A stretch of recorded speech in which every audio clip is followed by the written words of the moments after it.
What's going on YouTube? It's your boy, Mr. Nocturnal, and today I have something a little different for you guys. Today we're going to be going over my hacks and tips for New Year's Eve. So when you get older, I feel like New Year's Eve becomes more and more like Christmas. New Year's Eve, you get to go out, you get to hang out with your friends, you get to party, you get to spend copious amounts of money, and you'll have all the regret for the rest of January. So my first tip about New Year's Eve, and I know it's going to sound really obvious, but have a plan. And have a plan early on. The earlier, the better. Almost all venues are going to be ticketed. Even the venues that are normally not ticketed, they are going to be ticketed. Pro tip, if you have never been to a venue and you really, really want to go, this would be your best chance to get in because they have tickets. But let's get back on track. So, since all venues are ticketed, there are different tiers of tickets like you would, like a concert or something like that. So if you get the early bird, it'll be the cheapest. So like let's say early bird is $70. Then maybe tier 1 will be $90. Tier 2, maybe $130. And so on and so forth. And if you are the last one to the party, guess what? You're going to pay the highest tier for that ticket. And if you try to get in at the door, they will charge you a whole lot more than tickets, except if it's after 12, the price dramatically drops. Here's another tip. If you are in a big group, if there are expedited tickets, get it. So a big group is a whole lot harder to try to, I guess, finesse, squeeze your way in. They tend not to be lenient. If people see you waiting outside for maybe too long, they might just let you guys in because it might be 1, 2, or 3 people part of your party.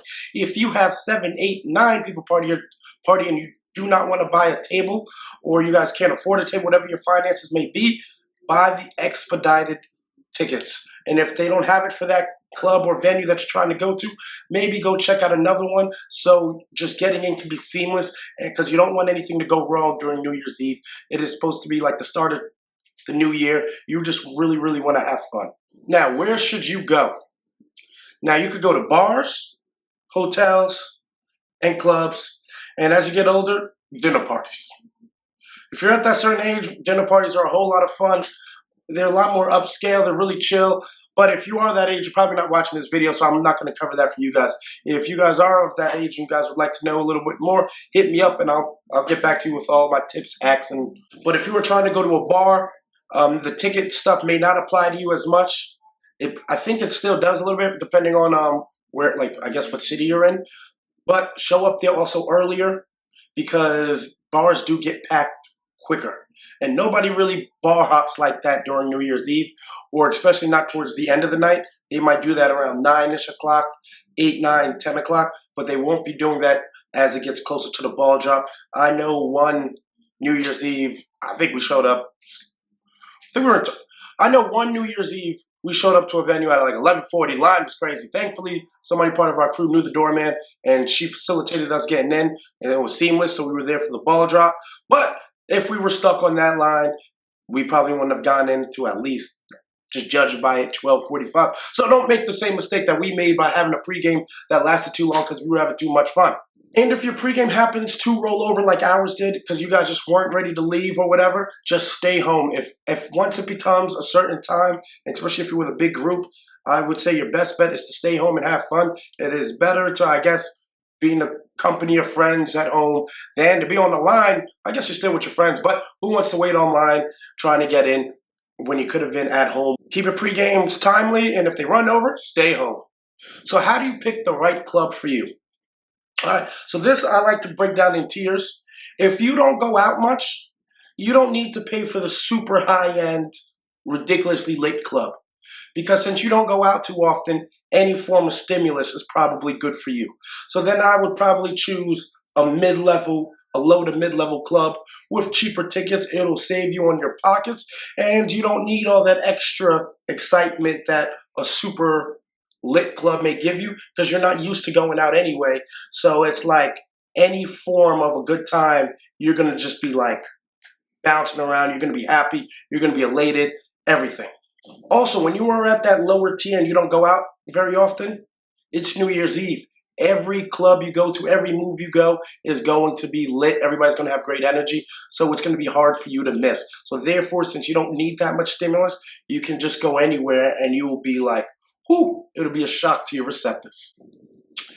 If you go out semi-often, we're not gonna call you like a club rat or anything like that, but you go out semi-often, you may want to go to the super lit clubs, the bigger clubs, because you already are used to a little bit of stimulus, so you may want to do it just a little bit more. You may not want to break the bank depending on your financial situation, but you definitely do want to have a good time, and maybe doing a step up from what you normally do, like in terms of club tiers, maybe doing a step up. You might have just a little bit more fun, probably have a lot more fun because it'll just be maybe visually better, you know what I mean? And just every club on New Year's Eve is going to be bumping. I don't think even the worst clubs are usually really good because just everybody has tons of good energy, so you can't really miss. So just going a little bit of a step up will do you justice. Now, if you go out all the time and you're just like, I go to clubs 2 or 3 times a week, etc., etc., etc., New Year's Eve might be, it still could be very fun for you, especially if you love parties, or it could just be like, I'm around all these people who just normally don't come out, they might not know how to act, etc. Your best bet probably would be hotels.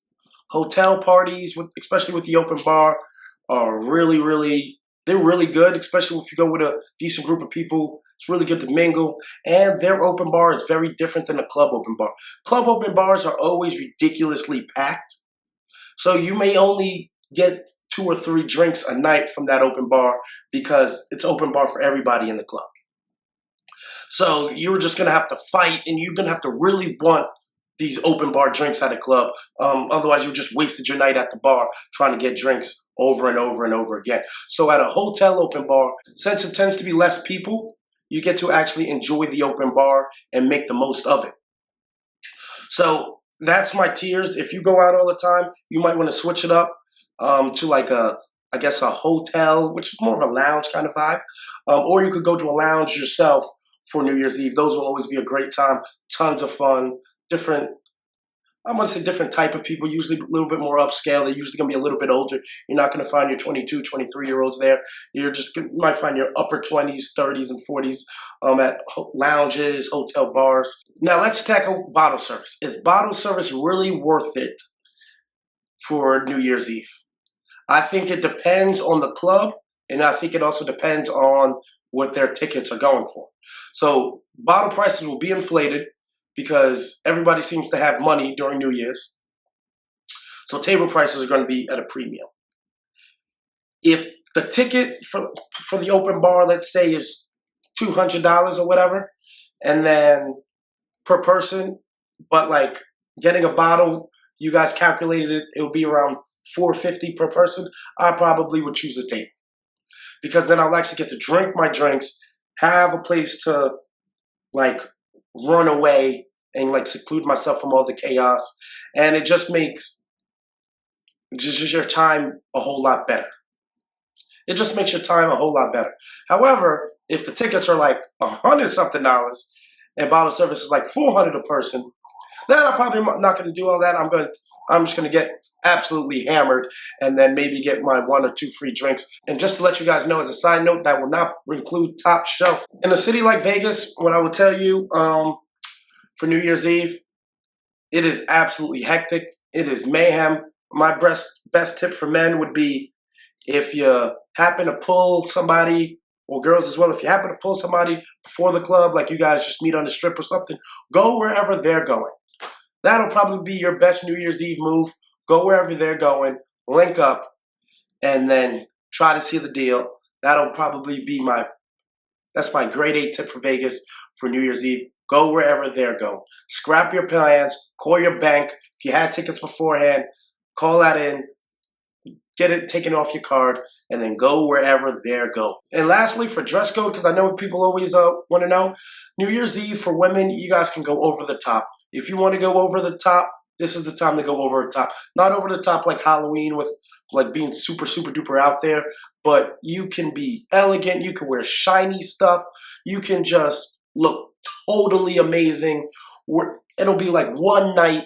You'll probably never wear that outfit ever again because it probably is like super over the top. But you can just do that. You feel confident with it because tons of other people will be doing it. And as for men, you can do the same. I almost bought myself a ridiculous blazer last year for New Year's Eve, but COVID happened, so I couldn't do it. But you can also dress a little more flashy, a little more out there. This is your one night bringing the New Year's correctly, but make sure you do not spend so much money bringing in the new year that you mess up your whole new year because you're paying off your debt.